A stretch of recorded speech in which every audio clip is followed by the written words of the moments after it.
ಅವನು ಏನೇನೋ ರೂಲ್ಸ್ ಹಾಕಿ ಹೆದರ್ಸ್ತಾನೆ ಅಂತ ನೀವೆಲ್ಲ ಸುಮ್ಮನೆ ಇರ್ತೀರಾ? Didn't anybody ask? ಸರ್ ನಾನ್ ಕೇಳಿದ್ದೀನಿ ಸರ್. ಎಕ್ಸ್ಕ್ಯೂಸ್ ಮೀ, ಏನ್ ಮಾಡ್ತಿದ್ದೀರಾ? ಏನ್ ಬೇಕಾದ್ರೂ ಮಾಡ್ಕೊಂತೀನಿ ಸರ್. ನಾನ್ ಯಾವ ತಪ್ಪು ಮಾಡಿಲ್ಲ, ನೀವು ನನ್ನೇನು ಮಾಡಕ್ಕಾಗಲ್ಲ. 8 o'clock ಲಾಗಿನ್ ಆಗ್ತೀನಿ, 5 o'clock ಲಾಗೌಟ್ ಆಗ್ತೀನಿ. ಮಧ್ಯದಲ್ಲಿ ಯಾವ ವಿಡಿಯೋಸ್ ನೋಡಲ್ಲ, ಯಾರ ಜೊತೆ ಚಾಟ್ ಮೆಸೇಜ್ ಮಾಡಲ್ಲ. ಇದು ಲಂಚ್ ಬ್ರೇಕು. ಇವಳು ನನ್ನ ಫ್ರೆಂಡ್. ನನ್ಗೆ ಇಷ್ಟ ಬಂದವ್ರ ಜೊತೆ ನಾನು ಮಾತಾಡೋ ಸ್ವಾತಂತ್ರ್ಯ ನನ್ಗಿದೆ. ಇದ್ರ ಬಗ್ಗೆ ನೀವು ತಲೆ ಹಾಕ್ಬೇಡಿ. ಎಚ್ಚಾರ ಇರ್ಬೇಕಷ್ಟೇ. ವೆರಿ ಗುಡ್ ಕಣಯ್ಯ. ನೀನ್ ಒಬ್ಬನಾದ್ರೂ ಗಟ್ಟಿ ಕೇಳಿದ್ಯಲ್ಲ. ಇನ್ನೂ ಮುಗ್ದಿಲ್ಲ ಸರ್. ತಪ್ಪು ಮಾಡಿದವನ್ಗೆ ಎದೆಲ್ ಭಯ ಇರುತ್ತೆ. ತಪ್ಪು ಮಾಡಿಲ್ದಿರೋನ್ಗೆ ಬರೀ ಅವ್ನ್ ಡಿಕ್ಷನರಿಲಿ ಇರುತ್ತೆ. Very good. ನಾಳೆ ನಿಮ್ ಪೇರೆಂಟ್ಸ್ ನ ಕರ್ಕೊಂಬ. ಪೇರೆಂಟ್ಸ್ ಸ್ಕೂಲಲ್ಲಿ ಟೀಚರ್ಸ್ ಪೇರೆಂಟ್ಸ್ ಮೀಟಿಂಗ್ ಮಾಡ್ತಾರೆ. ಆದ್ರೆ ಆಫೀಸಲ್ಲಿ ಎಂಪ್ಲಾಯಿ ಪೇರೆಂಟ್ಸ್ ಮೀಟಿಂಗ್ ಯಾರಾದ್ರೂ ಮಾಡ್ತಾರಾ ಸರ್? ನೋವೇ. ನನ್ ಮಗ ಮಾಡ್ತಾನೆ ಸರ್. ಏನಾದ್ರೂ ಪ್ರಾಬ್ಲಮಾ? ನನ್ ಮಗ ಏನಾದ್ರೂ ತಪ್ಪು ಮಾಡಿದ್ನಾ? ಅಪ್ಪ ನೀವ್ ಯಾಕೆ ಭಯ ಪಡ್ತೀರಾ? ನಾನ್ ಯಾವ ತಪ್ಪು ಮಾಡಿಲ್ಲ. ಆಕ್ಚುಲಾಗಿ ನಿಮ್ ಮಗ ಯಾವ ತಪ್ಪು ಮಾಡಿಲ್ಲ ಸರ್. ಪಾಪ ಕರೆಕ್ಟ್ ಟೈಮ್ ಬರ್ತಾರೆ, ಕರೆಕ್ಟ್ ಟೈಮ್ಗೆ ಹೋಗ್ತಾರೆ. ಆದ್ರೆ 7th ಫ್ಲೋರ್ ಅಲ್ಲಿ ಒಂದು ಸ್ಮೋಕಿಂಗ್ ಝೋನ್ ಇದೆ ಸರ್. ಅಲ್ಲಿ CCTVನೂ ಇದೆ. ಅಲ್ಲಿ ತೆಗೆದಂತ ಒಂದು ಸ್ಕ್ರೀನ್ ಶಾಟ್ ಸೇಮ್ ನೋಡೋದಕ್ಕೆ ನಿಮ್ ಮಗನ್ ತರನೇ ಇದೆ ಸರ್. ಸಿಗರೇಟ್ ಬೇರೆ ಸೆಟ್ಟಿಯೇನೋ ನೀನು? ಅಯ್ಯೋ ಅಪ್ಪ, ಅದು ಫ್ರೆಂಡ್ಸ್ ಟ್ರೈ ಮಾಡು ಅಂದ್ರು. ಫಸ್ಟ್ ಟೈಮ್ ಟ್ರೈ ಮಾಡಿದ್ದು. ಓ, ಆಕ್ಚುಲಾಗಿ ಅದು ಮೊನ್ನೆದು ಸರ್. ನಿನ್ನೆ ತೆಗೆದಂತ ಸ್ಕ್ರೀನ್ ಶಾಟ್ ಅಲ್ಲಿ ನೋಡಿ sir, 10 o'clock, 12 o'clock, 2 o'clock, 4 o'clock ಹಂಗೆ ಸ್ವೈಪ್ ಮಾಡಿದ್ರೆ ನಿಮ್ ಸೊಸೆನೂ ಕಾಣ್ತಾರೆ. ಸೊಸೆನಾ? ನಜ್ರಿಯಾ ಬೇಗಂ ಅಂತ ಸರ್. ಅಯ್ಯೋ ಅಯ್ಯೋ ಅಯ್ಯೋ. ಹ್ಞೂ ಸರ್. ಲೈ ಮನೆಯಲ್ಲಿ ಸಾಲಿಗ್ರಾಮ ಇದೆ ಕಣೋ. 4 ಕಾಸು ಸಂಪಾದನೆ ಮಾಡಕ್ ಶುರು ಮಾಡಿದ ತಕ್ಷಣ ಬಾರಿ ದೊಡ್ಡ ಗಂಡ್ಸ್ ಅನ್ಕೊಂಬಿಟ್ಟೆ ನೀನು. ಮಗನೇ ನೀವು ಸುಮ್ನಿರಿ. ಇವನನ್ನ ನಾನು ವಿಚಾರಿಸ್ಕೊತೀನಿ. ನಾನು ತುಂಬಾ ಯೋಚನೆ ಮಾಡಿದ್ದೀನಿ. ನೀವ್ಯಾರು ಚಿಂತೆ ಮಾಡಬೇಡಿ. ನಾಳೆಯಿಂದ ಎಲ್ಲ ರೂಲ್ಸು ಚೇಂಜ್ ಆಗತ್ತೆ. ನೀವ್ಯಾರು ಯಾರಿಗೂ ಹೆದರ್ಬೇಕಾಗಿಲ್ಲ. ನಾನಿದ್ದೀನಿ.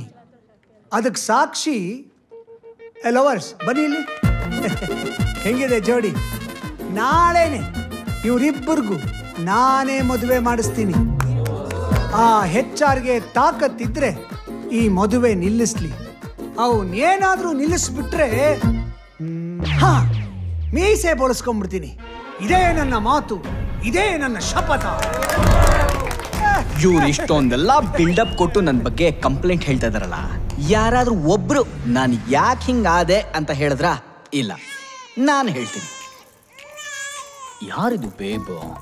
ಓ ಸಾರಿ, ಬೇಬಿ ಶ್ರೀಕೃಷ್ಣ ಪರಮಾತ್ಮನ ಶಾಪದಿಂದ ಭೂಲೋಕಕ್ಕೆ ಲ್ಯಾಂಡ್ ಆದ. ಅವನ ಶಾಪದಂತೆ ನೋಡಿದ ಹುಡುಗಿರ ಮೇಲೆಲ್ಲ ಲವ್ ಆಗ್ತಾ ಇತ್ತು. ಇನ್ನೇನು ಒಂದು ಹುಡುಗಿನ ಲವ್ ಮಾಡಿ ಅವಳನ್ನೇ ಮದುವೆ ಆಗಿ ದೇವಲೋಕಕ್ಕೆ ವಾಪಸ್ ಹೋಗ್ಬೇಕು ಅನ್ನೋಷ್ಟ್ರಗಡೆ ಮಗನೇ, ಕಳ್ಳನ್ ಮಗನೇ, ಪೋಲಿ ನನ್ ಮಗನೇ. ಅಯ್ಯಯ್ಯೋ, ಎಲ್ಲ ಫಿಲಮಲ್ಲೂ ವಿಲನ್ನು ಇಂಟರ್ವಲ್ ಅಲ್ಲಿ ಬಂದ್ರೆ ನಮ್ ಫಿಲಮ್ ಅಲ್ಲಿ ಫಸ್ಟ್ ಸೀನಲ್ಲೇ ಬಂದ್ಬಿಟ್ನಲ್ಲಪ್ಪ.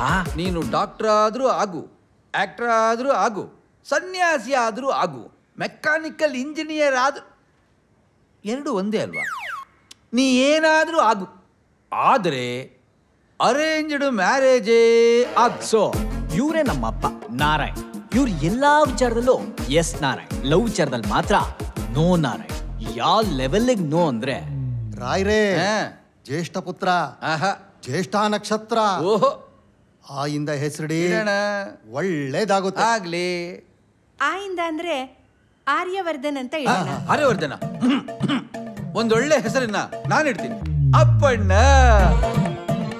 ಅಪ್ಪಣ್ಣ ಹೆಸರು ಯಾಕೋ ಸ್ವಲ್ಪ ಹಳೇದಾಯ್ತು ಅಂತ. ಏನ್ ಸ್ವಾಮಿ ಹಳೇದಾಯ್ತು?